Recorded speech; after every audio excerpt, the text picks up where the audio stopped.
¿Qué es la colpofobia? El miedo a los genitales femeninos. ¿Y cómo se puede superar? El miedo a los órganos genitales femeninos, aunque no es muy frecuente, puede generar trastornos a quienes lo sufren y hacerles necesitar ayuda psicológica. Sus causas son diversas, y en ocasiones, difíciles de identificar. Quienes la sufren, en ocasiones apenas son capaces de mirar una vagina y no entienden realmente por qué. Es la colpofobia, o miedo a los genitales femeninos, una fobia que los expertos advierten no debe tomarse a la ligera. Como sucede con otros miedos, la colpofobia, del griego kolpos, que significa vagina, se manifiesta mediante sudores excesivos, taquicardias, ansiedad y, en este caso concreto, con una bajada del apetito sexual y un inexplicable rechazo a los órganos femeninos. Origina trastornos en la relación porque reduce el deseo erótico de quienes la sufren, le explica a BBC Mundo la sexóloga Elena Sepúlveda, vicepresidenta de la Sociedad Chilena de Sexología y Educación Sexual. Los pacientes que acuden a consulta para recibir ayuda médica suelen vivir en la incertidumbre. No entienden por qué se sienten incómodos, ansiosos y nerviosos cuando mantienen relaciones con sus parejas. Y más difícil aún les resulta comprender cuando ese miedo o rechazo a la vagina no implica necesariamente una falta de atracción sexual hacia su compañera.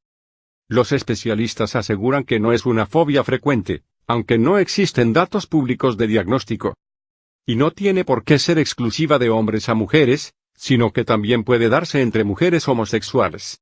Aunque los psicólogos consultados por BBC Mundo afirman haber visto el caso únicamente en parejas heterosexuales. Una experiencia traumática en el pasado puede ser el germen de la colpofobia.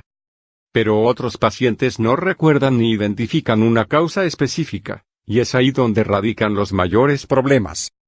Se sienten confusos y a los expertos les puede costar descubrir si se debe a una vivencia que no recuerdan o a un componente genético innato en el paciente, algo que es mucho más difícil de tratar.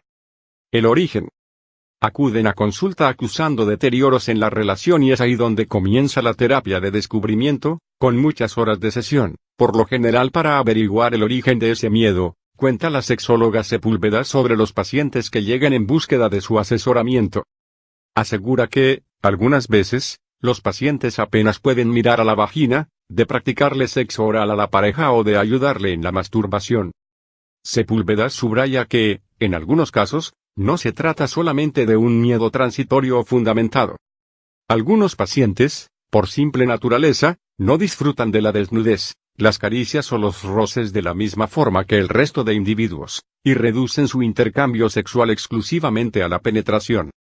Cuando el origen de la aversión se encuentra en una vivencia del pasado, Sepúlveda indica que muchas de estas experiencias traumáticas se producen en edades muy tempranas y, en algunos casos, propiciadas por algún miembro de la familia. En uno de mis pacientes, la colpofobia se había originado durante su niñez, cuando una familiar abusó de él y le acercó a la fuerza hacia su vagina, cuenta la sexóloga chilena. Pero, sin duda, los componentes genéticos y accidentales son más difíciles de trabajar en el origen de esta afección. Al igual que en otras fobias, el miedo a los genitales puede surgir en la persona desde la etapa uterina o en los primeros años de vida, dice Sepúlveda. En el caso de desarrollarla durante etapas tan tempranas, puede deberse incluso a gestos sin intención por parte de quienes les rodean. Sucede mucho que los padres, al jugar con los niños cuando son pequeños, les predisponen a sentir cierta respuesta negativa ante malos olores, como por ejemplo al cambiar unos pañales sucios. Eso la persona lo va aprendiendo y lo incorpora a su experiencia vital y sexual. Luego, de adolescentes, pueden reaccionar a esos mensajes subliminales de asco y condicionar su vida en pareja, según Sepúlveda. Terapia.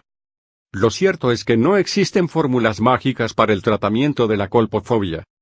Los expertos consultados por BBC Mundo apuestan por una terapia de aliento y alcance, centrada en buscar la raíz del problema. La mayoría de fobias de origen sexual son criptogenéticas, es decir, su naturaleza se escapa del conocimiento científico, le explica a BBC Mundo Francisco Morales Calatayud, profesor de psicología en la Universidad de la República de Uruguay. Morales se opone a terapias más salvajes como, por ejemplo, exponer a quienes la padecen a imágenes de genitales femeninos para hacerles enfrentarse al miedo. En este sentido, El psicólogo considera que la terapia más adecuada no es tratar los síntomas de forma directa, sino profundizar en el origen y ayudar al paciente a descubrir qué experiencia originó esta condición. La exposición a los órganos genitales debe ser progresiva y no brusca, coincide Sepúlveda, quien también alerta sobre el hecho de que a veces las personas tienen su propia manera de vivir la sexualidad, más fría y distante, sin que ello implique ningún tipo de trastorno. También existe la aversión a órganos genitales masculinos, en cuyo caso se conoce como erotofobia. Esta puede darse bajo circunstancias más específicas y particulares, de las que la doctora Sepúlveda recuerda un caso en particular. En una ocasión, una paciente sentía fobia únicamente al pene de su pareja en estado flácido y le costaba entender por qué, cuenta. Tras la terapia, descubrió que se debía a que su abuelo, cuando era niña, la utilizaba para conseguir erecciones y, una vez logradas, la alejaba con desprecio. Suscríbete al canal Noti 2019 hoy para tenerlo actualizado. Gracias por tu visita.